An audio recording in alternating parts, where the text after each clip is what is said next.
Just get a little closer. Come on in, Finley. Get a little closer. So, who's been riding all season?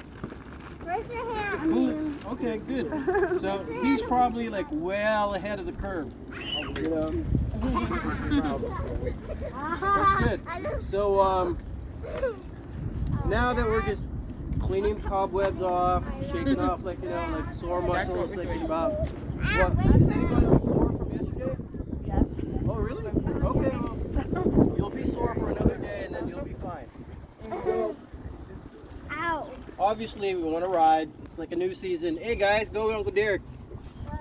Bye, guys. And the first thing you're going to be doing is like thinking in your head, like, I want to ride. It's cold. So, first thing to do is layer up. You're going to be able to peel them off, and the warmer it gets, you know, the weather goes crazy. But as far as the bike goes, you're thinking it's a bike. It also has weird feelings, you know. So you leave it alone and you don't touch it for a while, it's going to be like, I don't want you to ride me today. I'm going to be flat. I'm going to be doing weird stuff. So, whose bike are we going to put up here? Mine needs. Okay, there we go. Volunteered right there.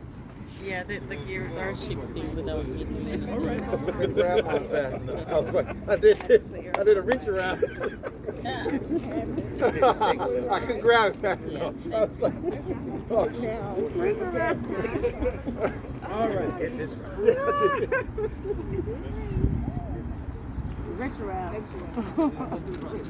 So now you're like thinking, I'm ready to go, but you're really not.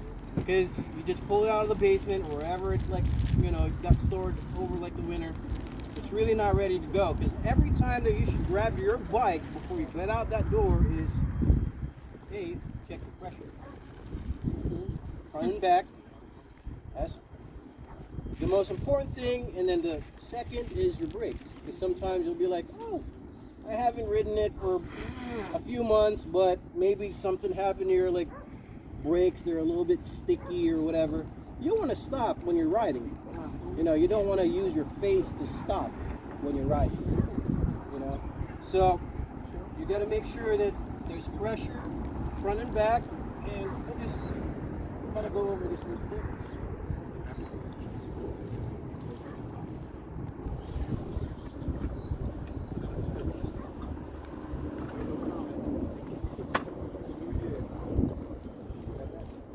Jared, are you going to use car?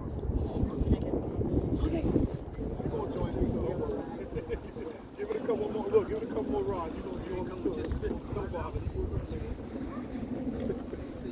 Oh yeah, they was tight. Look, I had got on work early, right? I was considering, but I said as soon as I ride like a couple minutes, start sweating. So that's why I was saying. Some people were back down in the seats. Yeah. And Jared was freaking out. Jared had bills and everything. Good, man. Okay, so pretend that there's a wall. You guys have these pumps at home? Yeah. Okay. Well, if you guys don't have them at home, just come to the shop. Air is free. Okay? People come in and it's like, how much is the air for? We're not like the gas station. So on the side of your tires, it's going to have pressure. It's going to be written somewhere. And fatter tires. Hello, Lily. What's that? They just went around that way with the kids, Uncle Derek. This is Lily, everyone. She's from the Iron Dome. Hey guys, how's it going? Yeah, going well. This is like a bike addiction 12-step program. Well, that's why I'm here. We're never gonna get cured from this. Addicted to bikes.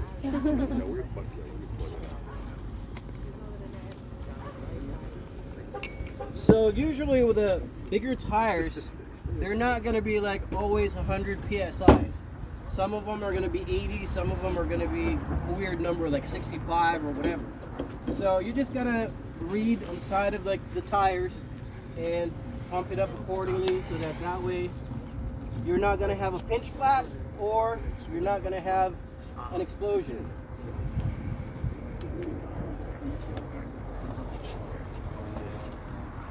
That's why I started laughing, yo.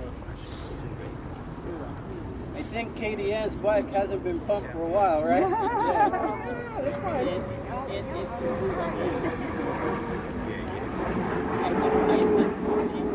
Oh, did you? Yeah, I tried. Hey, Oh, we got a pressure gauge on yeah, let's give them the walkway out. Share the path.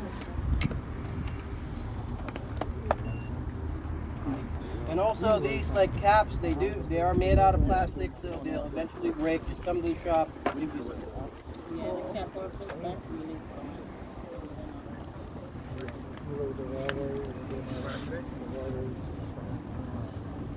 So as far as things going, well, the thing is pumping up the back. You just want to check your brakes if they're like actually biting evenly on both sides, regardless if it's these caliper brakes or disc brake calipers. You're gonna see a little bit, you know, you kind of have to squint in between the calipers for the disc brakes, but they're gonna come in like even. But with this, you can easily see it. And then sometimes when you got it stored like somewhere, you know, you put some other things on top of your bike, then these things kind of shift, and then you just want to center them.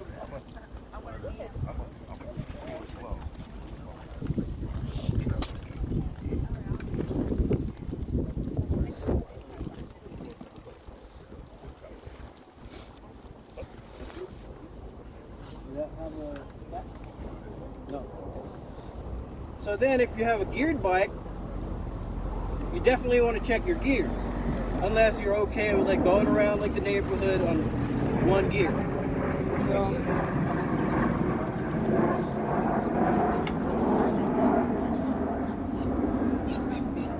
here KDN's is a little bit like more analog. She didn't bring her like really cool gravel bike. So it's the same thing, you know, most of the STIs are over here, you know, the electronic shifting. This is like the old school. Alright, so it does have some clicks. What are the clicking telling us? The clicking sound is it choosing like the actual gear where it just automatically drops it one gear up or down or whatever. Gear selector.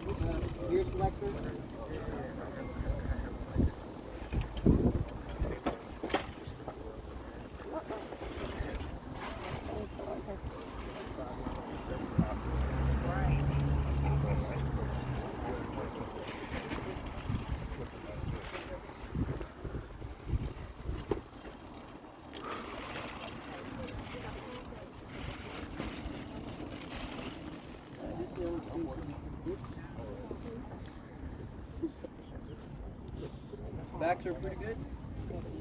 So for the most part, you're pretty much ready to go. You know, you got your gears, and then if you do have like pedal tools, it's very seldom that it'll go loose. You know, this is like the normal pedals, like some of the other boys over here, they got like the clip-in ones, and you will definitely need Allens for them, big ones, extra large ones, and you just want to check because it is the first ride of the season or like the season opener for most everybody. So, oh right, tightening and loosening up pedals is kind of like a weird thing because they are directional left and right, so just be mindful of that. So this is the drive side where all your gears are. This is going to be righty-tighty. Okay, righty-tighty on this side. When you're on the non-drive side, which should be on your left, lefty-tighty. It's lefty-tighty. So when people are actually trying to take some of their pedals off, they're doing it like, you know, the regular lefty, loosey, righty-tighty, and it's like not working, and it's stripping the pedals. So here we're just gonna check.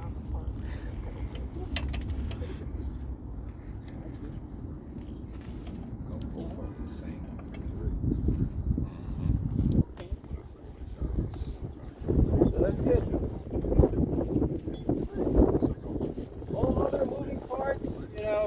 winter, like some of the oil could become like earwax, or like the grease turns really into wax. Seems kind of stiff, you know, sometimes, and sounds good. Now, when you're riding and you just store your bike and you're just pulling it out, usually nothing's gonna happen to it, other than maybe like Takara's wheel was kind of wonky earlier. Quick releases, you want to check them. You just want to check them that it's not loose. Make sure that nothing got snagged and made them loose. And kind of shake it in and out of the frame. And you'll know it's going to make a noise and it's going to be like, yeah, something's weird. If it's something weird, don't even ride. Just figure it out or take it to the shop. You know. And for the most part, the important thing really is on a ride is to stop. Because you can walk your bike and stop, you know, but when you're rolling, sometimes you're going on the downhill, you're like, oh, well, this is a great day, and all of a sudden your brakes don't work. That's not going to be a great day. Not at all. Okay, that's going to be a oh shit. So we don't want that. Then you get into like more advanced stuff. This is a chain checker tool. So when folks are like, oh, I've ridden 5,000 miles, that's great. How's your transmission looking like? Your chain, your drivetrain. How's it looking like? Is it like worn out? You don't know just by looking at it. This is what shops are for. Or if you're a heavy duty DIY, you're gonna buy this tool. You know? And then you check the chain. Usually when it falls in between the links, that means you've really done good for 5,000 miles and you stretch your chain. It's time to get a new one. But if it doesn't fall through and you're like, it's a little rusty because it's been outside and we didn't cover it up during the winter, you just really need to lube the chain. And or if in your head you're like, it's a little rusty and I don't want that rust, go ahead and buy yourself a new chain and get it put on. Then what's up? My question about this is how often should we lube our chain? I'm sorry? How often should we lube our chain? All right. Chain lube is kind of like, let's see here. It's hard to explain. So I do the old school way of like chain lubing where I do like paraffin dip, which is like wax. And or if it's like wet lube, dry lube, comes out of these containers with the little tips. These are the wet application. When you're lubing, so let's say you rode indoors on your tread. What is that like? Your trainer. I have rollers. So your sweat is eventually going to make its way to the chain, and it's going to be crusty.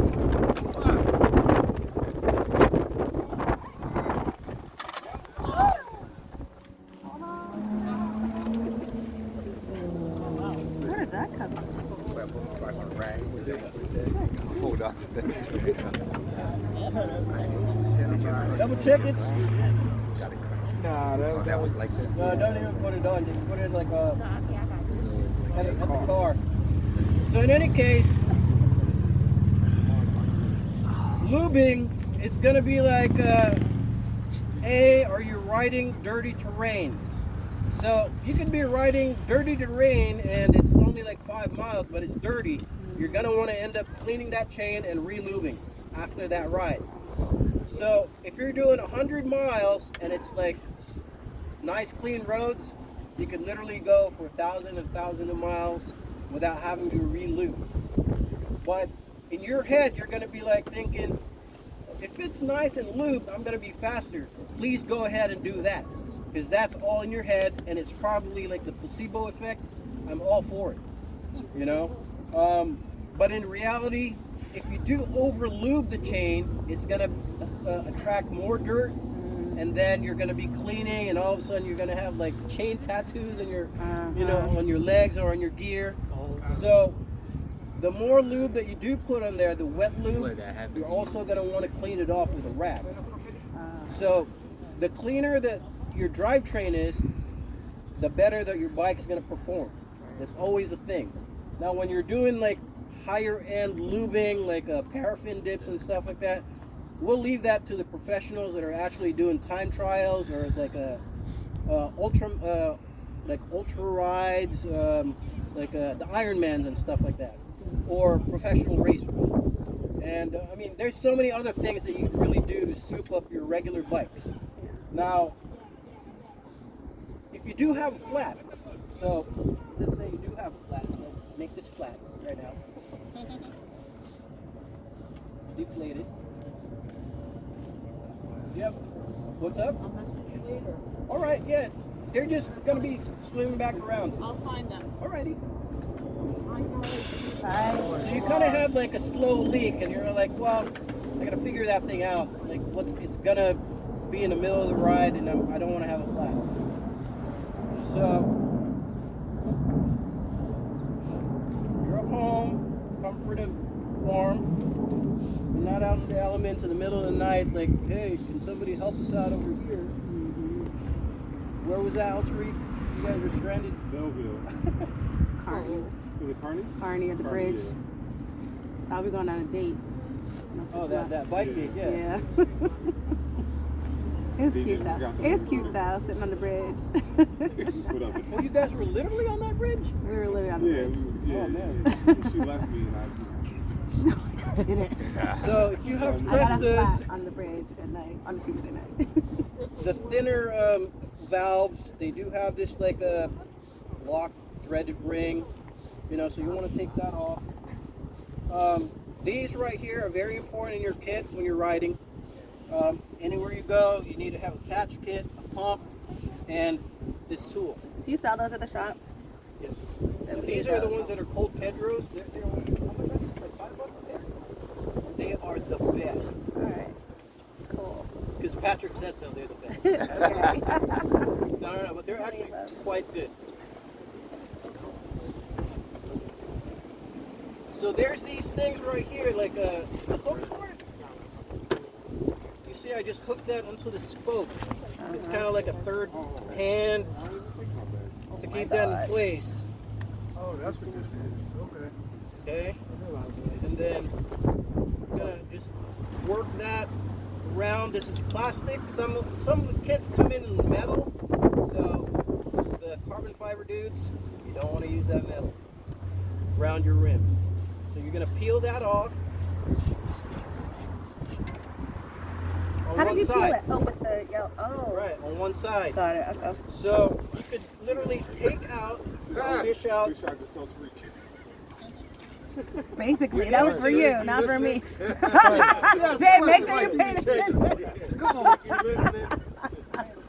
All right, you can literally, do that without having to take out your tire off the rim. However, since now we got gloves on, it needs to really come off because you're gonna find where that thorn is from, like causing that slow leak, and then eventually you're gonna be like, oh, there it is. So if you're at home, you find that tweezer, get it out from either underneath the carcass or on top. It's just gonna be on top or in the bottom, somewhere. It's gonna be in between. And if you don't have these levers, oh right, well we'll get to that. So if you don't have these levers for bikes that have these types of quick release, you could use this as your lever tool. And there are, oh that's backwards. So, You knew that.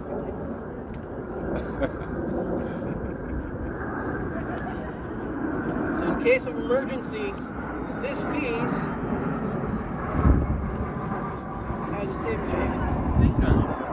Okay. Yeah. Aluminum or like the chrome metal ones, you could kind of finesse that in there and actually work yourself You knew that. out of that problem. He's over here building some MacGyvers. I'm ready for this. That's new knowledge. But he's not gonna always pick up the call. And there are springs in there to kind of center these the skewer, and the springs go in. The small part of the cone goes facing that axle, and you know, when you get to that part, that you know, you eventually got the inner tube out. And if you have knobby tires, like on mountain bikes or in Miss October's like bike, you're gonna need like a dental pick. So you're gonna be like, oh, there that is. Pick that out. If you don't have a tweezer, Got it. get that out. Little pliers. So now, you know, we're gonna pretend that this is all good. Like we got a new inner tube. So with the old inner tube, don't even take the time to catch that on your ride, because you're just gonna be there for another 15-20 minutes. Make sure you have a tube, a spare or two, because you have two wheels, you know. And sometimes from this corner to that corner, you can have flat like twice. What we like to do at the shop, I mean, this is just us at the shop being, you know, anal about stuff. So there's this branding right here. It says Surface, it could be Continental, it could be Pirelli, it could be whatever. And this is right here, the valve, the hole for the valve. And we're gonna put it right here. And this is like really, when you look closer at Instagram stuff, if they don't have that thing, that brand name centered on like the valve, it's kind of like faux pas. It's like, oh, that's not fashionable. It's really just how you feel. If it makes you feel good, do it. It'll make your ride better, trust me.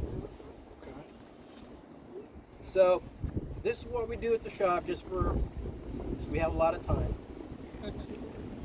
And oh, wait.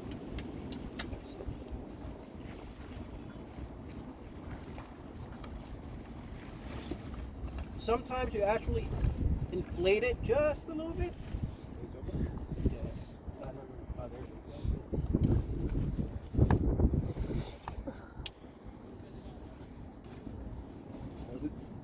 Because when you're trying to install an inner tube and it's kind of like limp noodle and it doesn't have a shape, sometimes it'll eventually get like caught in between the rim and then the bead of the tire, causing it to break the lining, and then you'll have a different problem. You just had like a pinch flat before you even got to ride. So here you got that shape, put that in, and what I try to do is actually start from the valve right here, because this side is already inside the rim. Hey monkey, how's your ride? Good. All right. So what I do is, like with my thumbs, I bead that inside and push the valve into the top part of the tire, so that you're not getting the sides of the valve caught between like the two lips of the tire. Yeah. You want that to be all the way seated underneath. And here, with the tire being slightly inflated, it's got a shape. Yes, my boy. Doing it stuck in the tongue. Okay. That's bad. That's Is it? rude. Is it? Because he was being mean to me. Oh. I was not being Okay. Go to Uncle Derek right now. So you want to work that like squeezing it in, and then, you know, you're on the side of the road and you're like thinking, when is this going to be done? It's going to be done when you're done, because if you're going to rush it, you're probably not going to be done, because it's going to hold, it's going to get punctured. So like the last like 12 inches, you're just going to want to finesse that in there and take out a little bit of air until you can actually put that tire over the rim with your fingers. The last part, you're gonna really want to look that the inner tube is underneath the lip of both sides of the tires, because when you inflate it, it's gonna get caught between the rim and the tire, and then it's gonna pop. So make sure on both sides that nothing is exposed.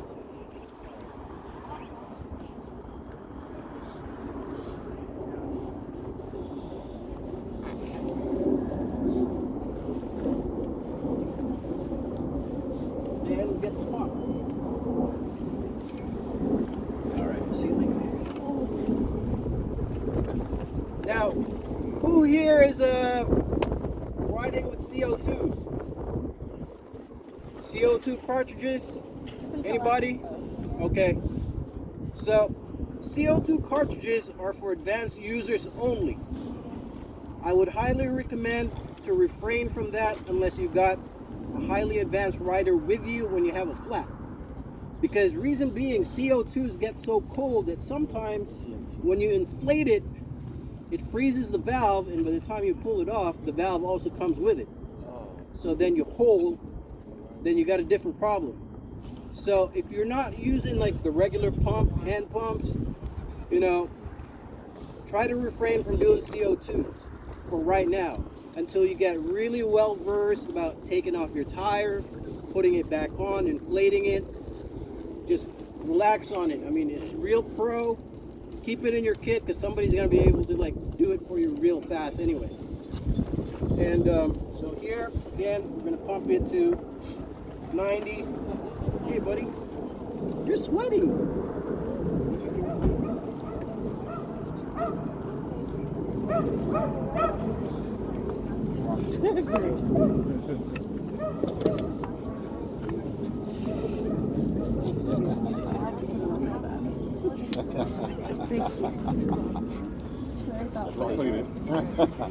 Very thoughtful. Oh, shoot.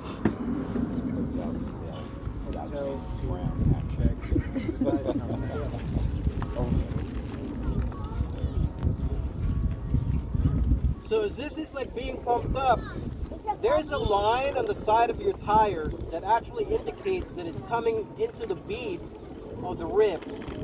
So some of the tires will actually start to bubble out. That's an emergency. You need to stop pumping, deflate, and massage it back in. That's good.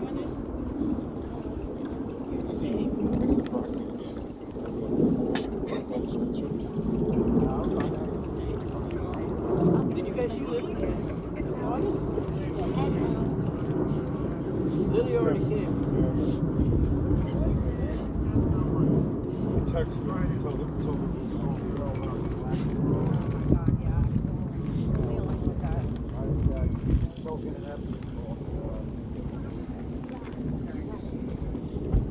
You guys got any questions?